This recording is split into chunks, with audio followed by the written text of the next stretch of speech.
వెండి తెరపై కనిపించాలి, నటనతో మెప్పించాలి. ఇది ఓ యువనటి డ్రీమ్.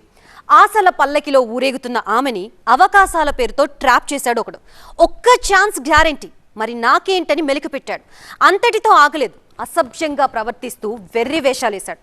ఇంతకీ ఎవడా చీడపురుగు, ఏంటతని బ్యాక్గ్రౌండ్?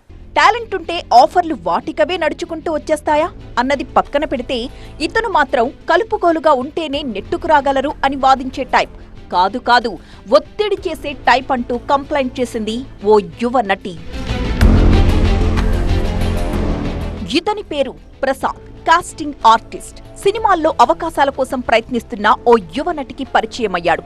తన పరపతి మొత్తం ఉపయోగించి సినిమాలో హీరోయిన్ ఫ్రెండ్స్ పాత్ర ఇప్పిస్తానని నమ్మబలికాడు. అన్నట్టుగానే అవకాశం కల్పించాడు. కానీ సినిమా షూటింగ్ పూర్తయ్యాక కూడా ఆమెకివ్వాల్సిన రెమ్యూనరేషన్ ఇవ్వలేదట.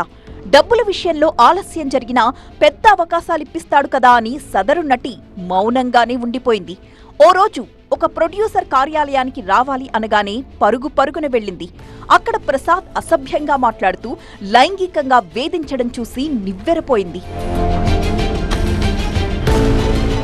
ఊహించని పరిణామంతో షాక్ అయిపోయిన ఆ నటి ఎలాగోలా అక్కడి నుంచి తప్పించుకుని ఇంటికి చేరుకుంది. జరిగిందంతా పేరెంట్స్ కి, బంధువులకు చెప్పుకుని బోరుమని విలపించింది. దీంతో ఆగ్రహానికి గురైన వాళ్లంతా ప్రసాద్ కి కాల్ చేసి నిలదీశారు. నేను చెప్పేది వాస్తవం చెప్పాలంటే, ఇది పేమెంట్ వచ్చింది, ఇంకా 1,00,000 పెండింగ్ ఆగాం. 1,00,000 పెండింగ్ ఆగితే నేను ఆల్రెడీ మాట్లాడినా, అది కూడా మాకు పడుతుంది. అది వీళ్ళ పేమెంట్ ఏంది, మొన్న కూడా నేను సింధుకు అందరికి ఫోన్ చేసాం, ఆ పేమెంట్ అయిపోయింది. మళ్ళీ నెక్స్ట్ మాకు వేరే పేమెంట్ వచ్చేది ఉంది కాబట్టి అది కూడా వెయిట్ చేయండి, పేమెంట్ క్లియరెన్స్ చేస్తాం అని చెప్తున్నాం. అయిపోయిందా లేదా ఈ షెడ్యూల్ లో మీకు చెప్పండి, లేకపోతే మాట్లాడుకుంటాం. ప్రొడ్యూసర్ ఆఫీసర్ నెంబర్ పెట్టు, ఆయన ఇల్లు దివ్య వాళ్ళది, మిగతా వాళ్ళది నేను చెప్తున్నా, బల్ల గుద్ది చెప్తున్నా, అందరికి క్లియరెన్స్ చేస్తాం, మనకి వేరే పేమెంట్ వచ్చేది ఉందనే చెప్తున్నాం.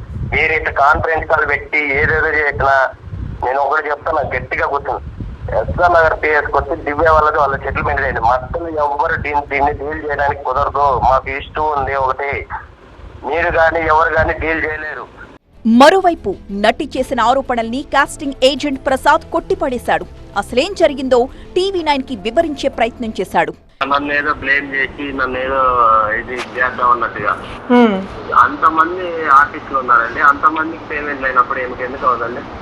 ఓపీ పడితే అవుతుంది కదా, ఏమన్నా రికార్డు ఉంటుంది కదండి, ఎక్కడ కలిసాము, ఎక్కడ ఉంటుంది, ఎక్కడ ఏంది అనేది. అప్పటి నుంచి ఆమెకి మాకు గొడవలు అవుతానే ఉన్నాయి. ఎస్ఆర్ నగర్ పిఎస్కి కూడా పోయినాం మేము. వేసకపోతే ఇది ఎందుకులే అమ్మా, ఈ చిన్న పంచాయతీలో నేను మీకు పిలిపించి మాట్లాడతాలే, మీ సెటిల్మెంట్ చేస్తాలే అన్నారు. అయితే ఆమె రావట్లా, ఫోన్ చేస్తాను. ఆమె రాకపోతే సరేలే మేము కామ్గా ఉన్నాం, ఆమె కామ్గానే ఉంది. ఇప్పుడు సడన్లీ నిన్న ఇలా చేసింది. నిన్న మేము మళ్ళీ తీసుకున్నాం, సార్ మా మీద ఇలా చేశారు సార్, మీరు అప్పుడు ఎఫ్ఐఆర్ ఫైల్ చేస్తుంటే అయిపోయేది. అప్పుడు ఇప్పుడు ఆ మాట అన్నది కదండి, ఎక్కడికి వెళ్తాము ఏంటి అసలు ఇంతవరకు ఆమెకి నాకు అక్కడ టచ్ లేదండి.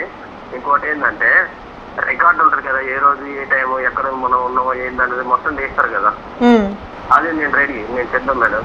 ఓకే, ఆ టైం నుంచి ఇప్పటి వరకు నేను రెడీ, నేను ఎక్కడికి రమ్మన్నా వస్తాను. అసలు సెటిల్మెంట్ గా రావట్లేదు. ఫస్ట్ ఆమె టార్గెట్ ఏంటంటే నన్ను బ్లేమ్ చేయడం, నన్ను ఏదో చేయాలా, నన్ను ఏదో. ఇండస్ట్రీలో అవకాశాల పేరుతో లొంగ తీసుకోవడం, లైంగికంగా వేధించడం, ఆర్థికంగా మోసం చేయడం లాంటి అరాచకాలు అప్పుడప్పుడు వెలుగులోకొస్తూనే ఉన్నాయి. లేటెస్ట్ గా వెండి తెరపై రాణించాలన్న ఆకాంక్షతో వచ్చిన నటికి ఇలాంటి చేదు అనుభవం ఎదురైంది.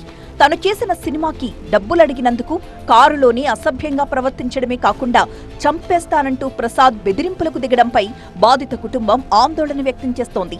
అతను మాత్రం అబ్బెబ్బే అలాంటిదేం లేదు అంటున్నాడు. ఏది నిజం, ఎవరు అబద్ధం? బాధితురాలి ఫిర్యాదుతో ప్రసాద్పై కేసు నమోదు చేశారు పోలీసులు.